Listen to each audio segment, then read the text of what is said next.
Friends, biryani செய்கிறதுக்கு தேவையான பொருள் பட்டை, இலை, ஸ்டார் பூவு, கிராம்பு, ஏலக்காய் எல்லாத்தையும் போட்டுக்கோங்க.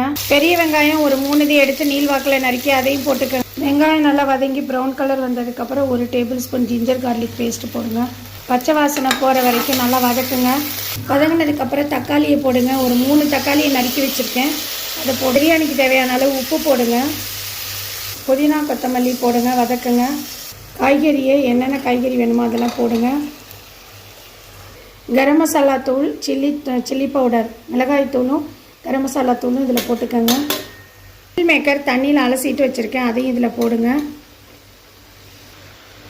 1 கப்பு ரைஸ் போட்டுக்கோங்க. தயிர் கொஞ்சோண்டு போட்டுக்கோங்க. 1 கப் ரைஸுக்கு 3 கப் தண்ணி வச்சுருக்கேன். நார்மல் ரைஸு தான், பாஸ்மதி இல்லை.